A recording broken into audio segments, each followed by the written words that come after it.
About 5 years ago, I used to sell cocaine, and I sold cocaine for about 2 years, roughly. It was kind of interesting how I got into the business. I never would have thought I would get into selling drugs, especially that one.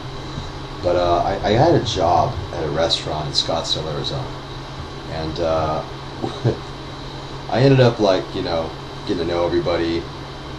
And I started off in the kitchen, actually. And I later became, on the floor, became a server, and then a bartender. But I started in the kitchen. And I was the only white guy in the kitchen. Everybody else is Mexican. Although it's a Thai restaurant, everybody else is Mexican. It's Arizona. There's not a lot of Thai people over there. But, well, I got in really good with the Mexican guys. Because I was the only white guy in the kitchen. I thought that was really cool. They gave me a hard time about it, but at the same time, they thought that was really cool because, like, a lot of other white folk, servers, whatnot, it was below them to work with the Mexicans in the kitchen. Although it wasn't below me, I needed a fucking job, right? And I actually get along really well with Mexicans, and I speak a little Spanish, not a lot, but enough that I can, work in a kitchen and sell drugs, and get my ass kicked in Tijuana, which has happened. But these Mexican guys, they nicknamed me Zacarias because none of them can say Zach, the Z word, Zach. They can't say Zach. It comes out sack. And they want to speak good English, make the connection that sack is like ball sack. And so they nicknamed me Zacarias, which is Zachariah, or Zacharias in Spanish, whatever. So my name is Zacarias. Well, after a month or so, working, we would always hang out at the end of the shift on the patio, behind the restaurant when it was closed. But they had tables out there, and we'd actually go and to the parking garage behind the restaurant, and we'd play soccer. Again, I'm the only white guy doing this. Like, all the other white guys do something else, but I like these guys. They're my boys, right? Jose, Horacio, Jorge.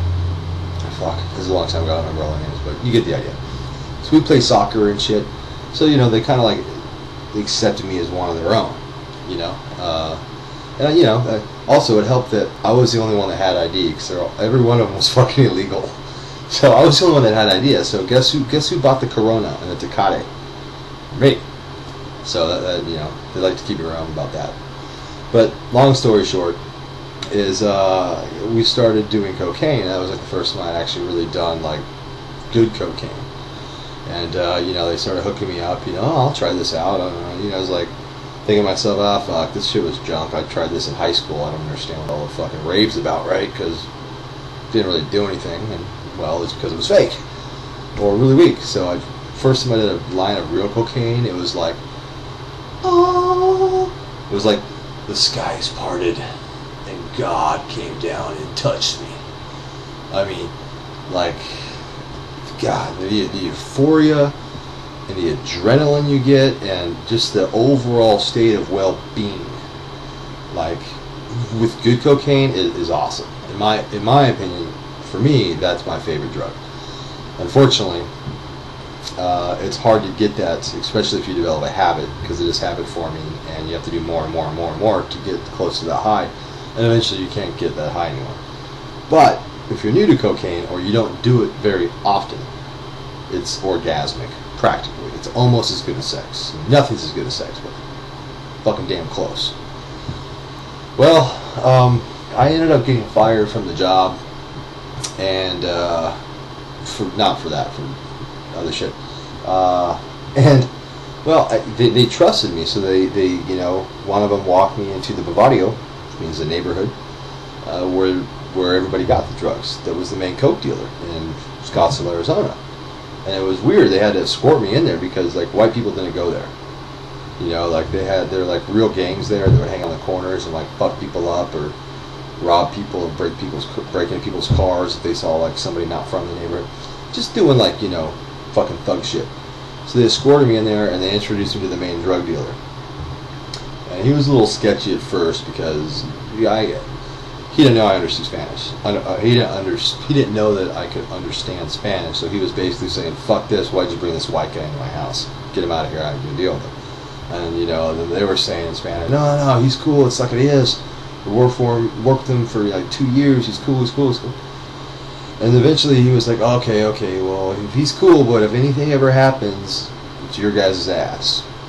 And this guy was kind of a badass, man. It was like, you could just tell he wasn't really a big guy. He didn't have a bunch of, gangster tattoos on his shit, but he was like straight out of Mexico, here to sell a lot of cocaine. You didn't want to fuck with him. So, anyway, I started buying cocaine first for myself, right?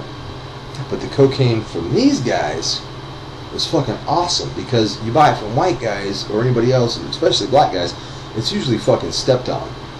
No, this shit, it's no cocaine's pure anymore, right? But this was like the highest quality grade you could get in the city, okay?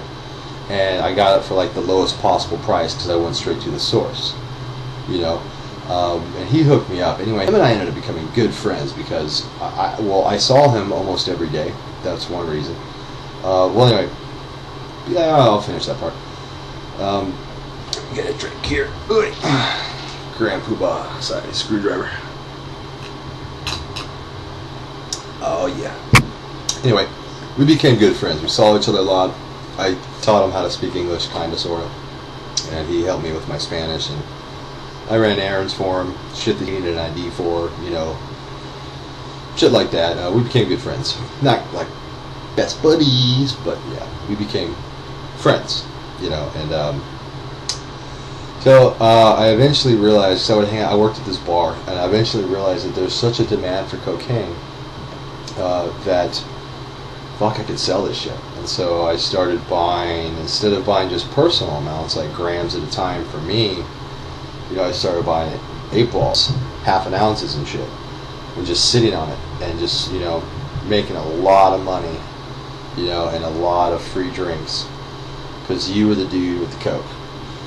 And I did this for a couple of years. Eventually, I stopped doing it because I moved out of the area, which is good, because I developed a huge cocaine habit. Like, at first I was like rolling in the money, never had to pay for a drink, and got laid. I can't even tell you how many times I got laid because I had, what they thought was an endless supply of cocaine. Party never entered to my house. That's one good deal about being a drug dealer, especially with that type of drug, because it, it's euphoria and puts everybody in a good mood and keeps you awake, and you can drink all night, shit like that. But yeah, that was the good parts about it, man. The bad parts about it was clientele. It's like you would tell people, like, look, dude, don't call me between after 2 a.m. or before 10 a.m. Okay, because I need to sleep 8 hours a day. Okay, I know you're planning to be up all night, but I might be up, but I ain't gonna be running drugs through the Bavardio at fucking 4 a.m. When there's the only traffic in the Bavardio is fucking thugs and cops. Although I had a free pass because the thugs all knew me as Zacarias. There's this taco store. It's called Taco Salicio. It's in Scottsdale. Google it if you want. The dudes who lived at the drug house also worked there, and it was kind of a drug front. The business was legit, but there's a lot of drugs coming out of that place, a lot of money laundering and shit like that. But I have free food for life there. So every time I go back to Phoenix, which I don't very often anymore, or Scottsdale, whatever, suburb, I get free food for life. Because I would do favors for those guys, and I made them so much money by buying so much cocaine. I paid those guys' mortgage, several of them, with the profit that they made from me. So, all in all, it was fun, and it's a very lucrative business if you have, one, the clientele, and two, if you can keep your nose out of it. Which I had the clientele, but I could not keep my nose out of it. That was my problem, is I enjoyed the drug too much, and any successful drug dealer knows you can't dip into your product. And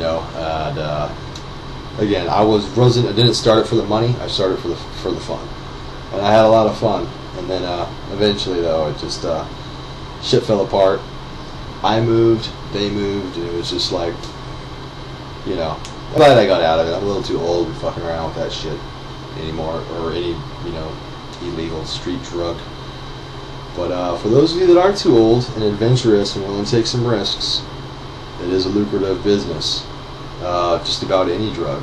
But definitely keep your nose out of it. That was the beginning of the end of my days. Luckily I didn't go down like Tony Montana. Say hello to my little friend. Yeah, but that's my days as a coke dealer.